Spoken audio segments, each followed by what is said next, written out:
안녕하세요. 오늘 정말 특별한 사연을 가져와서 여러분들께 들려드리려 합니다. 많은 청취자분들께서 소중한 사연들을 보내주셨는데요. 그 중에 정말 감동적이며 마음 깊이 와닿는 사연이 있어 소개해드리려고 합니다. 서울에 사시는 지혜님이 보내주신 사연입니다. 제목만 봐도 어떤 이야기인지 짐작이 가실 텐데요. 여린 여자의 몸으로 홀로 힘겹게 살아가고 있는 지혜님의 사연을 통해 우리가 함께 공감하고 생각해 볼 수 있는 시간이 되었으면 좋겠습니다. 자, 이제 지혜님의 사연 천천히 들려드릴게요. 사연 들어주시고 좋으셨다면 좋아요, 구독 부탁드립니다. 1977년 9월 경상북도 깊숙한 산골 마을에 가을이 찾아왔습니다.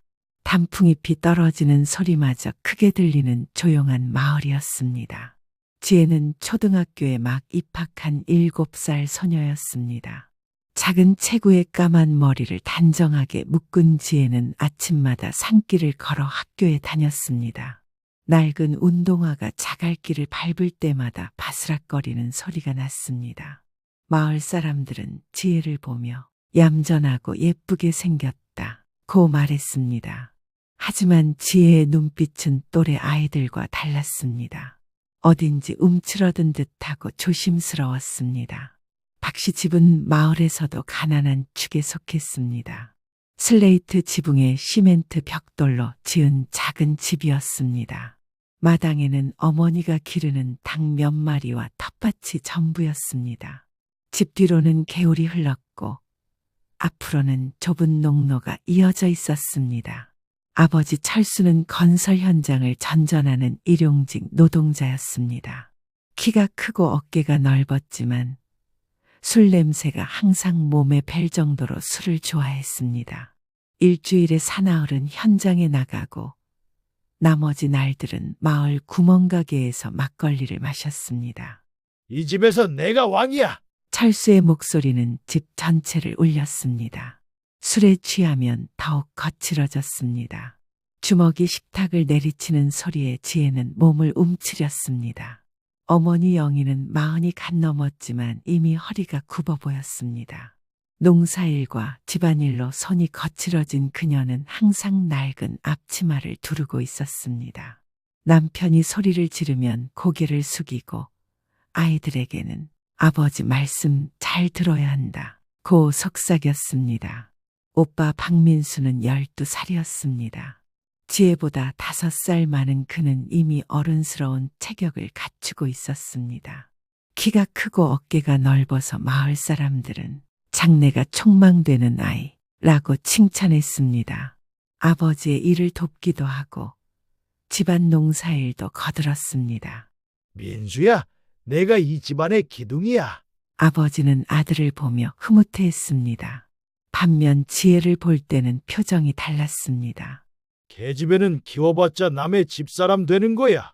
지혜는 그 말의 의미를 완전히 이해하지 못했지만 자신이 환영받지 못하는 존재라는 것은 알았습니다. 민수는 평소 지혜를 잘 챙기는 오빠였습니다. 학교에서 돌아오면 과자를 나눠주고 숙제도 도와주었습니다. 마을 사람들은 형제간이 우애가 좋다고 말했습니다. 지혜야, 오빠가 지켜줄게. 민수는 지혜의 머리를 쓰다듬으며 말했습니다. 하지만 밤이 되면 상황이 달라졌습니다. 민수는 지혜의 방에 들어와 침대 옆에 앉았습니다. 처음에는 무서운 꿈을 꾸면 같이 자자고 했습니다. 지혜는 오빠가 자신을 보호해 주려는 거라고 생각했습니다. 우리 비밀이야. 아무한테도 말하면 안 돼. 민수의 손이 지혜의 어깨를 만졌습니다. 이상한 느낌이었지만 거부할 수 없었습니다. 오빠의 말은 절대적이었고 부모님도 항상 오빠 말 잘 들으라 고 하셨으니까요. 겨울이 지나고 봄이 왔습니다. 지혜는 여전히 매일 학교에 다녔습니다.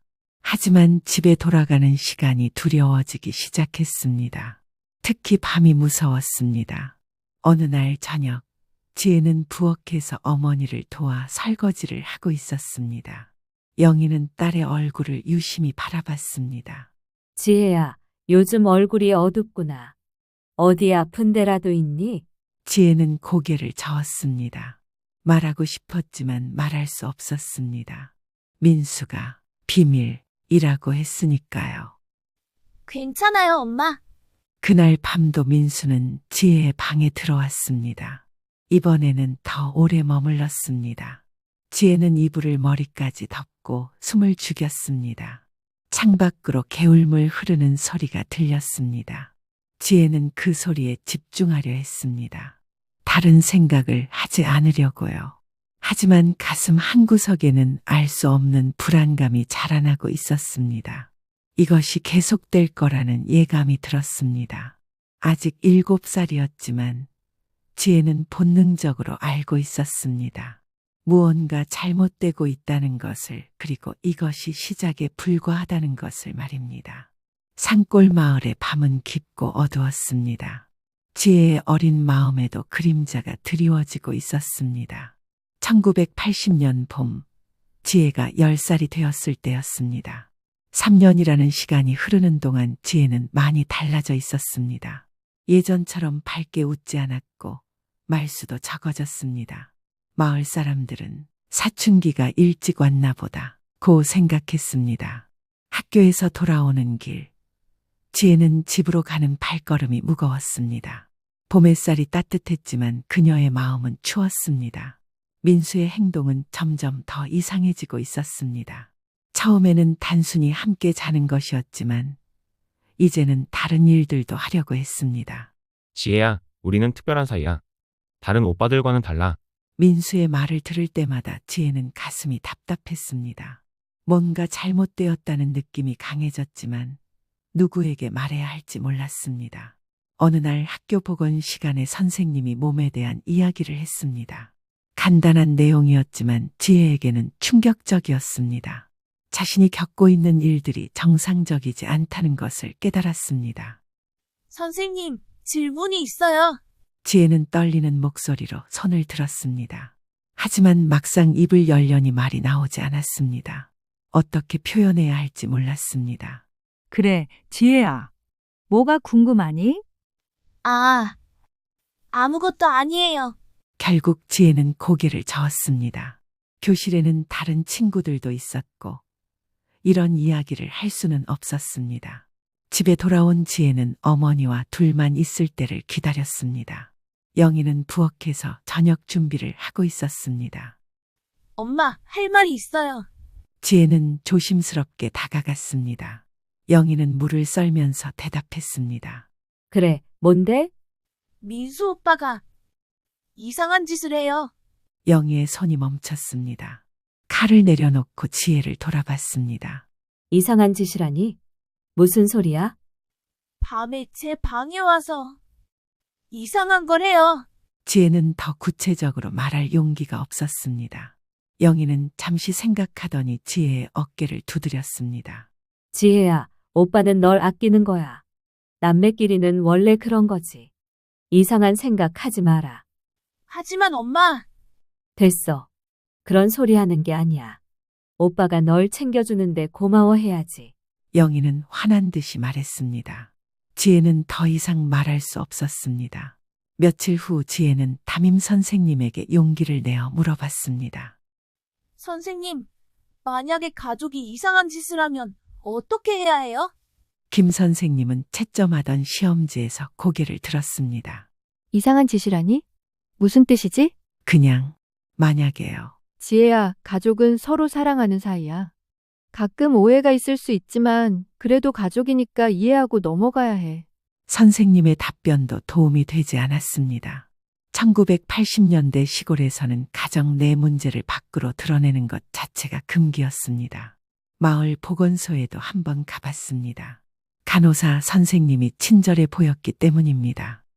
아주머니, 만약에 집에서 싫은 일이 있으면 어떻게 해야 해요? 간호사는 웃으며 지혜의 머리를 쓰다듬었습니다. 얘야, 집안일은 집안에서 해결하는 게 좋단다. 부모님께 말씀드리렴. 어디를 가도 같은 대답이었습니다. 지혜는 점점 절망스러워졌습니다. 그해 여름, 민수는 중학교를 졸업하고 아버지 일을 본격적으로 돕기 시작했습니다. 체격도 더욱 커졌고 목소리도 굵어졌습니다. 마을 사람들은 남자답게 잘 자란다 고 칭찬했습니다. 지혜야, 이제 우리 더 가까워질 수 있어. 민수는 지혜에게 말했습니다. 지혜는 그 말의 의미를 알기 때문에 더욱 무서웠습니다. 어느 날 밤, 지혜는 용기를 내어 거부해봤습니다. 오빠, 하지 마세요. 싫어요. 하지만 민수는 웃기만 했습니다. 뭘 싫어해? 우리는 가족이잖아. 가족끼리는 뭐든 할 수 있는 거야.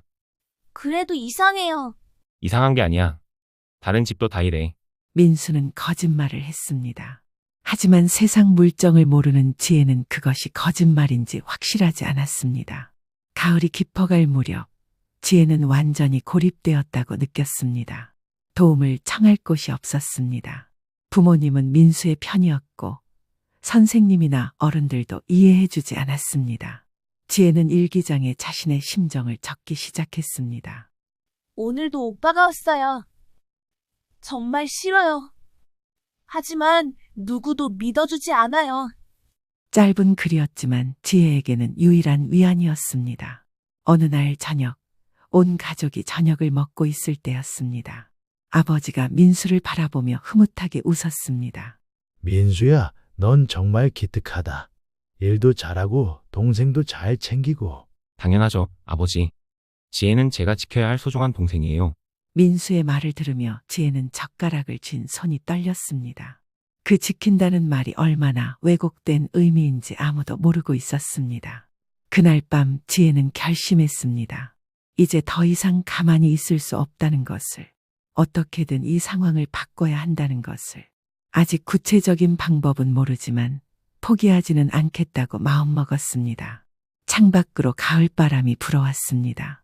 나뭇잎들이 흔들리는 소리가 들렸습니다. 지혜는 그 소리를 들으며 생각했습니다. 언젠가는 이 집을, 이 마을을 떠날 수 있을 거라고. 그때까지는 견뎌내야 한다고 말입니다. 하지만 민수의 행동은 점점 더 대담해지고 있었습니다. 지혜가 중학생이 되면서 몸이 변하기 시작하자 그의 관심도 더욱 노골적으로 변했습니다. 더 큰 시련이 기다리고 있다는 것을 지혜는 아직 모르고 있었습니다. 1983년 봄, 지혜가 중학교 2학년이 되었을 때였습니다. 13살이 된 지혜는 어느새 소녀티를 벗고 있었습니다. 키도 자랐고 몸매도 변하기 시작했습니다. 하지만 그 변화가 지혜에게는 더욱 큰 고통의 시작이었습니다. 민수는 이제 18살 청년이 되어 있었습니다. 군대에 가지 않고 아버지 일을 돕는다는 이유로 병역을 미루고 있었습니다. 체격이 더욱 커진 그는 마을에서 가장 힘센 청년 중 하나였습니다. 마을 처녀들이 민수를 보며 수줍어할 정도로 외모도 준수했습니다. 우리 민수가 장가갈 때가 됐는데 어떤 처녀를 데려올까? 아버지 철수는 술자리에서 자주 이런 말을 했습니다. 하지만 민수는 결혼에 대해 별 관심을 보이지 않았습니다. 지혜는 그 이유를 알고 있었습니다. 민수에게는 이미 자신이 있었기 때문입니다. 지혜의 몸이 변하면서 민수의 행동도 더욱 노골적으로 변했습니다. 이제는 단순히 함께 자는 것을 넘어서 다른 일들을 요구했습니다. 지혜는 저항해봤지만 소용이 없었습니다. 어느 날 저녁, 지혜는 마을 이장댁에서 열린 부녀회 모임에 어머니를 따라갔습니다. 여성들이 모여 마을 일을 의논하는 자리였습니다. 지혜는 어른들의 대화를 들으며 앉아 있었습니다. 요즘 도시에서는 여자들도 대학에 간다더라? 대학은 무슨, 여자는 시집이나 잘 가면 되는 거지. 그래도 세상이 바뀌고 있다니까? 여성들의 대화 중에 지혜의 관심을 끈 말이 있었습니다. 서울에 있는 내 조카 딸은 상담소라는 데서 일한다더라? 어려운 여자들을 도와주는 곳이라던데. 상담소. 지혜는 그 말을 마음에 새겨두었습니다. 서울에는 어려운 여자들을 도와주는 곳이 있다는 것입니다. 집에 돌아온 지혜는 그날 밤 오랫동안 생각했습니다. 서울로 가면 도움을 받을 수 있을까요? 하지만 중학생인 자신이 어떻게 서울까지 갈 수 있을까요? 돈도 없고 아는 사람도 없었습니다. 며칠 후 지혜는 용기를 내어 마을 공중전화에서 114번호 안내에 전화를 걸어봤습니다. 서울에 있는 상담소 번호를 알 수 있을까요? 어떤 상담소를 찾으세요? 여자들을 도와주는. 하지만 구체적으로 뭘 찾아야 할지 모르겠어서 전화를 끊었습니다. 1980년대에는 지금처럼 정보를 쉽게 구할 수 없었습니다. 그해 여름이 지나고 가을이 되었을 때였습니다. 지혜에게 충격적인 일이 벌어졌습니다. 생리가 2달째 오지 않는 것입니다. 처음에는 스트레스 때문이라고 생각했습니다. 하지만 시간이 지나도 오지 않았습니다. 지혜는 공포에 떨었습니다. 학교 복원 시간에 배운 내용으로 미루어 짐작할 수 있었습니다. 하지만 인정하고 싶지 않았습니다. 그럴 리 없어. 아직 어린데. 지혜는 혼자 중얼거리며 부정하려 했습니다. 하지만 몸의 변화는 계속되었습니다. 입덧 같은 증상도 나타났습니다.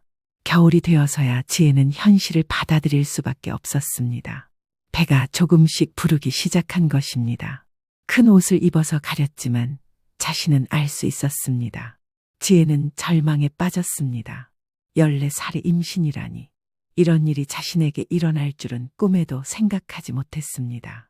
어느 날 밤, 지혜는 민수에게 말했습니다. 오빠, 저 이상해요. 뭐가 이상한데? 몸이 이상해요. 민수는 잠시 생각하더니 지혜를 노려봤습니다. 설마, 오빠 때문이에요. 책임져 주세요. 하지만 민수는 오히려 화를 냈습니다. 무슨 소리야? 증명할 수 있어? 오빠가 아니면 누가? 조용히 해. 엄마 아빠한테 들리면 어떻게 할 거야? 민수는 지혜를 위협했습니다. 지혜는 더 이상 말할 수 없었습니다. 몇 달이 더 지났습니다. 1984년 봄이 되자 배가 눈에 띄게 부르기 시작했습니다. 아무리 큰 옷을 입어도 감출 수 없을 정도였습니다. 어머니 영희가 먼저 눈치챘습니다. 지혜야, 너 혹시? 영희는 딸의 배를 보고 말을 잇지 못했습니다. 엄마, 지혜는 울음을 터뜨렸습니다. 더 이상 숨길 수 없었습니다. 이게 무슨 일이냐? 아버지 철수가 화를 냈습니다. 온 집안이 뒤집혔습니다. 누구 새끼야? 이게? 말해! 철수는 지혜를 다그쳤습니다.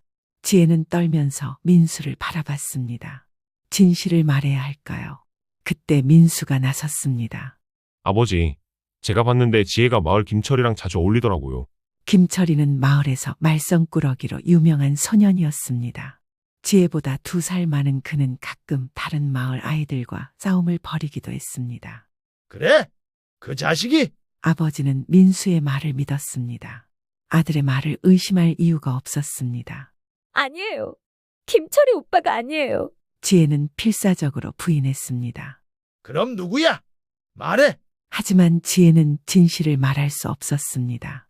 민수의 차가운 시선이 느껴졌습니다. 말하면 어떻게 될지 알겠지. 라는 무언의 협박이었습니다. 모르겠어요. 결국 지혜는 고개를 숙였습니다. 그날 밤 지혜는 자신의 방에서 혼자 울었습니다. 세상이 무너지는 기분이었습니다. 이제 어떻게 해야 할까요? 14살의 아이를 낳는다니. 상상도 할 수 없는 일이었습니다. 하지만 울음 속에서도 지혜는 한 가지를 깨달았습니다. 이제 자신만의 문제가 아니라는 것입니다. 뱃속의 아이를 생각해야 한다는 것입니다. 이 아이만큼은 나처럼 자라게 할 수 없어. 지혜는 다짐했습니다. 어떻게든 이 아이를 지켜내겠다고. 자신이 겪은 고통을 대물림하지 않겠다고. 그때 지혜는 예전에 들었던 말을 떠올렸습니다. 서울에는 어려운 여자들을 도와주는 곳이 있다는 말. 아직 구체적인 방법은 모르지만 언젠가는 이곳을 떠날 수 있을 거라는 희망을 품기 시작했습니다. 창밖으로 봄비가 내리고 있었습니다.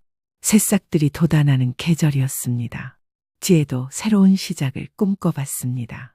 비록 지금은 절망적이지만 언젠가는 이 모든 것을 뒤로하고 새로운 삶을 시작할 수 있을 거라고 믿었습니다.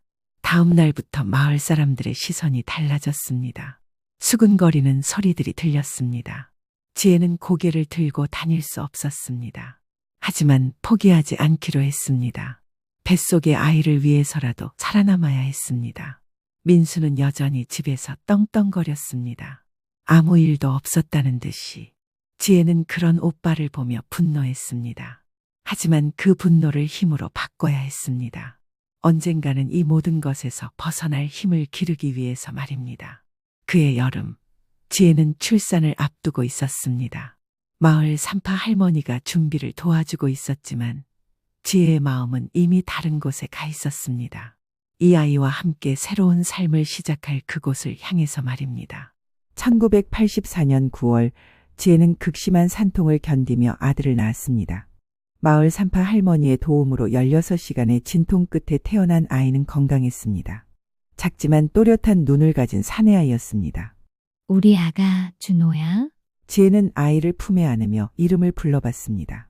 그 순간 세상에서 가장 소중한 존재를 만난다는 것이 어떤 기분인지 알았습니다. 아이의 작은 손가락이 자신의 손을 꼭 쥐는 순간 지혜는 결심을 굳혔습니다. 이 아이만큼은 행복하게 키우겠어. 하지만 현실은 녹록하지 않았습니다. 15살 미혼모가 된 지혜를 바라보는 마을 사람들의 시선은 차갑기만 했습니다. 아버지 철수는 여전히 화가 나 있었고 민수는 아무 일 없었다는 듯 행동했습니다. 출산 후 한 달이 지났을 때였습니다. 지혜는 준호를 돌보며 하루하루를 버텨냈지만 마음 한구석에는 항상 불안감이 자리하고 있었습니다. 이대로 이 집에서 평생을 살아야 하는 건 아닌지 걱정이 되었습니다. 어느 날 오후 마을 이장댁에서 일하는 순이 언니가 지혜네 집에 왔습니다. 순이는 서울에서 몇 년 살다가 시집와서 마을에 정착한 25살 여성이었습니다. 지혜야, 아기 보러 왔어. 순이는 준호를 보며 미소를 지었습니다. 참 이쁘게 생겼다. 엄마 닮아서. 고마워요, 언니. 둘이 마당에 앉아 이야기를 나누는데 순이가 조심스럽게 말을 꺼냈습니다. 지혜야, 혹시 서울로 갈 생각 없어? 지혜의 심장이 빨리 뛰기 시작했습니다. 서울요? 내가 서울에서 알던 언니가 있는데 여성들을 도와주는 일을 해. 특히 너 같은 처지의 여자들을. 순이의 말에 지혜는 귀를 쫑긋 세웠습니다. 어떤 도움을 주는데요? 집도 구해주고 일자리도 소개해주고. 물론 쉽지는 않겠지만 여기서 평생 손가락질 받으며 사는 것보다는 나을 거야. 그날 밤 지혜는 잠을 이루지 못했습니다. 서울, 그곳에 가면 정말 새로운 삶을 시작할 수 있을까요? 하지만 어떻게 갈 수 있을까요? 돈도 없고 아는 사람도 없는데. 며칠 후 순이가 다시 찾아왔습니다. 지혜야, 서울 언니한테 연락해봤어. 도와줄 수 있다는데? 순이는 종이 쪽지 하나를 건넸습니다. 여기 전화번호야. 마음의 집이라는 곳이야. 마음의 집. 지혜는 그 이름을 마음속으로 되뇌었습니다.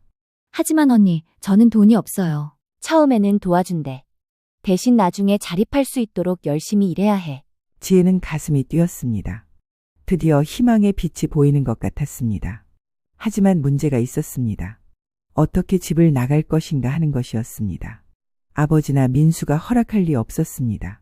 그의 겨울 기회가 찾아왔습니다. 아버지 철수가 건설 현장에서 크게 다쳐 병원에 입원하게 된 것입니다. 갈비뼈가 부러지고 다리도 골절상을 입었습니다. 한 달은 병원에 있어야 한대. 어머니 영희는 매일 병원에 다니며 간병을 했습니다. 민수도 아버지 간병을 도우며 집을 자주 비웠습니다.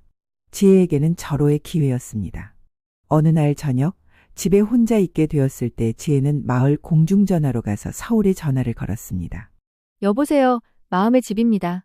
따뜻한 여성의 목소리가 들렸습니다. 저, 순이 언니 소개로 전화드렸어요. 아, 그래요. 박지혜 씨죠? 네, 맞아요. 상황은 들었어요. 언제쯤 올 수 있어요? 지금 당장이라도. 그러면 내일 서울역으로 오세요. 제가 마중 나갈게요.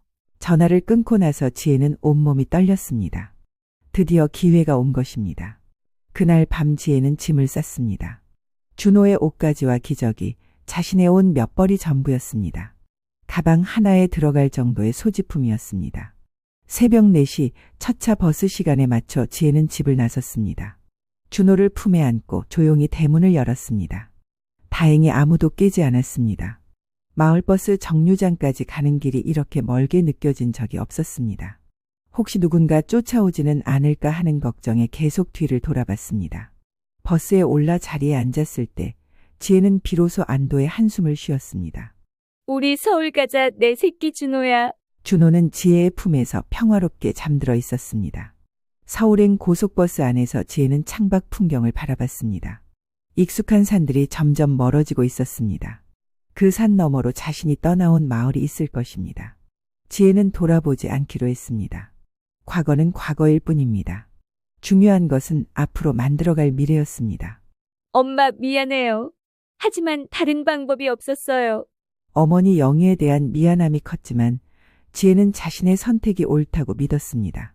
준호를 위해서라면 어떤 고생도 감수할 각오가 되어 있었습니다. 버스가 서울 외곽으로 들어서자 지혜는 처음 보는 풍경에 놀랐습니다. 높은 건물들과 넓은 도로, 수많은 자동차들, 모든 것이 새로웠습니다. 여기서 새로 시작하는 거야. 지혜는 마음을 다잡았습니다. 쉽지 않을 것입니다. 갓난아기를 안고 혼자 살아가야 하니까요. 하지만 포기하지 않을 것입니다. 준호를 위해서라면 무엇이든 할 수 있습니다. 서울역에 도착했을 때는 오후 2시였습니다. 약속 장소로 나가니 중년 여성 한 분이 기다리고 있었습니다. 지혜 씨죠? 저는 마음의 집에서 일하는 김 선생님입니다. 안녕하세요. 고맙습니다. 김 선생님은 지혜와 준호를 따뜻하게 맞아주었습니다. 많이 힘들었죠? 이제 천천히 새 출발해봐요. 지혜는 그 말을 듣고 울컥했습니다. 이렇게 따뜻하게 맞아주는 사람이 있다는 것이 고마웠습니다. 열심히 할게요. 준호를 잘 키우고 싶어요. 그럼요. 분명 잘 될 거예요. 지혜는 김 선생님을 따라 지하철을 탔습니다. 처음 타보는 지하철이었지만 신기하기보다는 설렜습니다. 새로운 세상으로 향하고 있다는 기분이었습니다. 그날 밤 마음의 집 기숙사에서 지혜는 오랜만에 편안한 잠을 잤습니다. 준호도 새로운 환경에 잘 적응하는 것 같았습니다. 이제 정말 시작이야. 지혜는 다짐했습니다. 과거의 아픈 기억들을 뒤로하고 준호와 함께 행복한 미래를 만들어가겠다고. 그 누구도 자신들을 다시는 상처 주지 못하게 강해지겠다고 말입니다. 1985년 3월 서울에서의 첫 겨울을 보낸 지혜는 어느새 20살이 되어 있었습니다. 마음의 집에서 6개월을 지내며 기본적인 생활 기반을 마련했습니다. 준호도 건강하게 자라고 있었습니다. 이제 7달이 된 준호는 혼자 앉을 수 있었고 옹알이도 늘어났습니다. 지혜는 김수진이라는 새 이름으로 살기 시작했습니다. 남편이 교통사고로 죽었다는 것이 신분이었지만 그것이 준호와 자신을 보호하는 방법이었습니다. 호적 정리도 마쳤습니다. 이제 박지혜는 존재하지 않는 사람이었습니다. 수진 씨, 이제 독립할 준비가 됐나요? 마음의 집 김 선생님이 물었습니다. 지혜는 고개를 끄덕였습니다. 네, 준비됐어요. 김 선생님은 지혜에게 작은 원룸 한 칸을 소개해 줬습니다. 관악구 신림동의 낡은 다세대 주택 2층이었습니다. 보증금 50만 원에 월세 8만 원. 지혜가 마음의 집에서 받은 지원금으로 겨우 마련할 수 있는 금액이었습니다. 새 집에 이사한 첫날 밤, 지혜는 준호를 안고 작은 방을 둘러봤습니다. 겨우 4평 남짓한 공간이었지만 처음으로 자신만의 집이었습니다. 벽지가 누렇게 변했고 바닥에는 금이 가 있었지만 지혜에게는 궁전 같았습니다. 다음 날부터 지혜는 일자리를 찾아 나섰습니다. 하지만 생후 8개월 아기를 둔 20살 여성을 고용하려는 곳은 많지 않았습니다. 식당, 공장, 상점을 돌아다녔지만 번번이 거절당했습니다. 아기가 있으면 일에 집중하기 힘들지 않을까요? 밤에 울면 다음날 지각하실 텐데. 면접을 볼 때마다 돌아오는 말들이었습니다. 지혜는 좌절하지 않았습니다. 포기할 수 없었기 때문입니다. 한 달째 구직 활동을 하던 중 신림동 먹자골목에서 기회를 잡았습니다. 작은 분식집에서 주방 보조를 구한다는 것입니다. 분식집 사장 박 여사는 50대 중반의 억센 여성이었습니다. 아기 있다며? 맡길 데 있어? 네, 낮에는 어린이집에 맡기고 일하겠습니다. 월급은 25만 원. 하루 10시간씩이야. 할 수 있겠어? 지혜는 간절한 마음으로 대답했습니다. 월세와 생활비를 빼면 남는 게 별로 없었지만 첫 직장이었습니다. 일은 상상했던 것보다 훨씬 힘들었습니다. 새벽 6시부터 저녁 8시까지 서서 일해야 했습니다. 떡볶이 국물을 끓이고 김밥을 말고 설거지를 했습니다. 손에 화상을 입기도 하고 다리가 퉁퉁 붓기도 했습니다. 겨울에는 찬물에 손을 담그느라 동상에 걸렸고 여름에는 더위에 쓰러질 뻔했습니다. 하지만 지혜는 불평하지 않았습니다. 정직하게 번 돈으로 준호를 키울 수 있다는 것이 행복했습니다. 저녁마다 어린이집에 준호를 데리러 갈 때 아이가 엄마 하며 달려오는 모습을 보면 하루의 피로가 사라졌습니다. 1986년이 지나고 1987년이 되었습니다.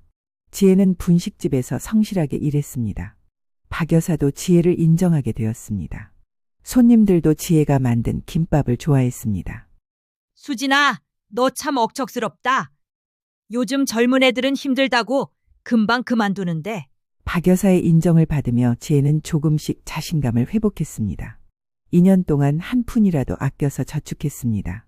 준호가 크면서 필요한 것들이 늘어났지만 지혜는 계속 꿈을 꾸었습니다. 언젠가는 자신만의 가게를 가지겠다는 꿈을. 그해 봄 기회가 찾아왔습니다. 옆 골목에서 작은 반찬 가게가 나왔다는 소식을 들었습니다. 권리금 200만 원에 월세 15만 원이었습니다. 사장님, 저 반찬 가게 해보고 싶어요. 그래. 돈은 있어?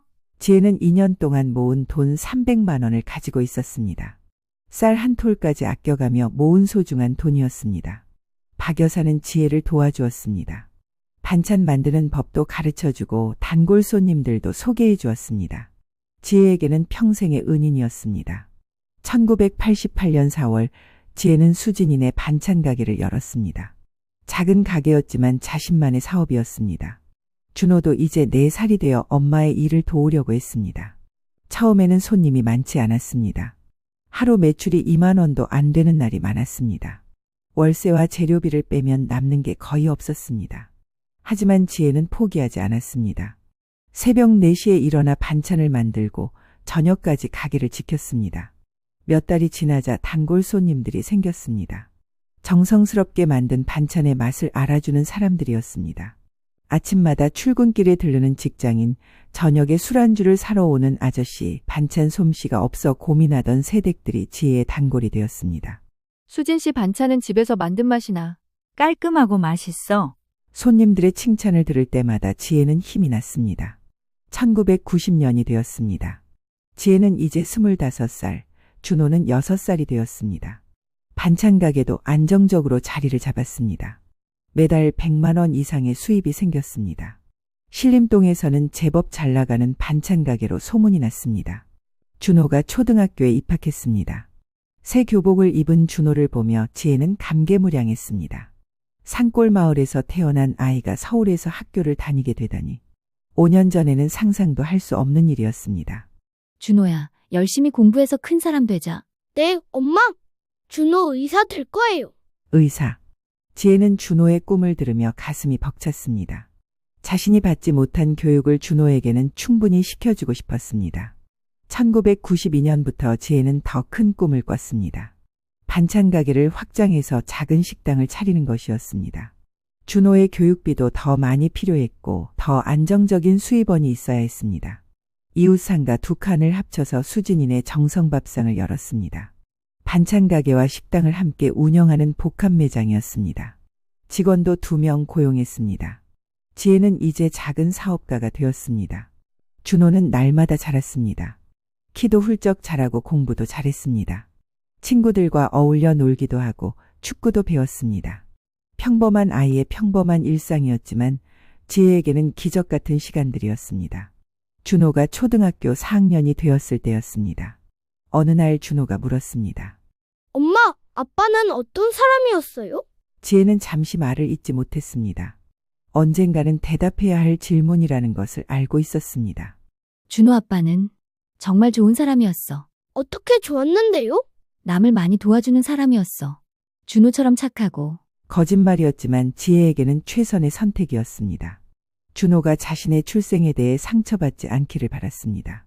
시간은 계속 흘렀습니다. 1998년 IMF 외환위기가 왔을 때도 지혜는 버텨냈습니다. 손님이 줄고 매출이 떨어졌지만 작은 규모라는 것이 오히려 도움이 되었습니다. 큰 식당들이 문을 닫는 동안 수진이네 정성밥상은 살아남았습니다. 준호는 중학생이 되었습니다. 키가 훌쩍 자라서 지혜보다도 커졌습니다. 성격도 온순하고 공부도 잘했습니다. 반에서 상위권을 유지했고 친구들과의 관계도 좋았습니다. 엄마, 저 의대 가고 싶어요. 그래, 준호가 원한다면. 지혜는 준호의 꿈을 응원했습니다. 의대 진학을 위해서는 더 많은 교육비가 들겠지만 그동안 모은 돈과 사업 수입으로 충분히 감당할 수 있었습니다. 산골 마을의 절망적인 상황에서 서울로 도망쳐온 15세 소녀가 이제 35세 성공한 사업가가 되어 있었습니다. 준호는 고등학교에 진학했습니다. 명문 고등학교는 아니었지만 성실한 공부로 상위권 성적을 유지했습니다. 의대 진학을 위해 밤늦게까지 공부했습니다. 준호야, 너무 무리하지 마라. 괜찮아요, 엄마. 제가 의사가 되어서 엄마 고생 덜어드릴게요. 준호의 말을 들으며 지혜는 뿌듯했습니다. 자신이 겪었던 고통을 아이는 전혀 모르고 있었습니다. 그것만으로도 성공이었습니다. 힘든 시절을 이겨내고 드디어 준호가 서울대학교 의과대학에 합격했습니다. 지혜는 그날 밤 혼자 울었습니다. 기쁨의 눈물이었습니다. 산골 마을에서 태어난 아이가 그런 끔찍한 상황에서 잉태된 아이가 대한민국 최고의 대학에 진학하다니. 엄마 고마워요. 엄마가 있어서 제가 여기까지 올 수 있었어요. 고마워할 사람은 나야. 준호가 있어서 내가 이렇게 살 수 있었어. 모자는 서로를 안았습니다. 18년 동안 서로만 의지하며 살아온 세월이 스쳐갔습니다. 준호가 대학에 다니는 동안 지혜는 사업을 더욱 확장했습니다. 인근의 지점을 하나 더 내고 도시락 배달업도 시작했습니다. 이제 월 수입이 500만 원을 넘었습니다. 20년 전 신림동 원룸에서 시작한 삶이 이렇게 변할 줄은 꿈에도 몰랐습니다. 준호가 의과대학을 졸업 후 내과 전문의가 되었습니다. 그리고 그해 말 준호가 결혼 발표를 했습니다. 상대는 같은 병원에서 근무하는 간호사였습니다. 엄마, 소영이를 소개해드릴게요. 김소영은 온화하고 착한 여성이었습니다. 준호를 진심으로 사랑하는 것이 느껴졌습니다. 어머니, 잘 부탁드립니다. 우리 준호 잘 부탁해. 2012년 봄 준호와 소영이 결혼했습니다. 조촐한 결혼식이었지만 지혜에게는 세상에서 가장 행복한 날이었습니다. 1년 후 첫 손자가 태어났습니다. 준호를 닮은 사내아이였습니다. 할머니, 이름을 지어주세요. 준우는 어떨까?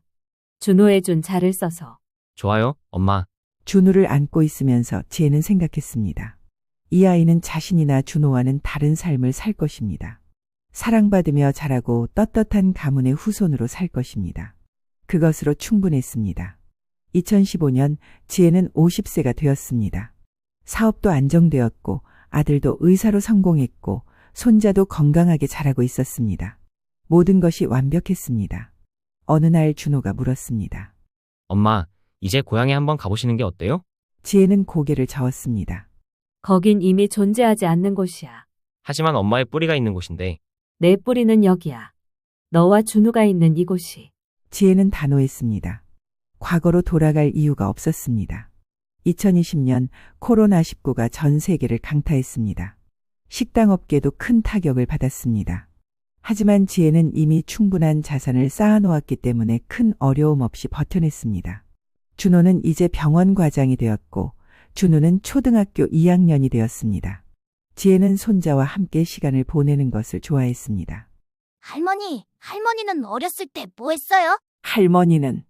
할머니도 준우처럼 예쁘게 자랐단다. 거짓말은 아니었습니다.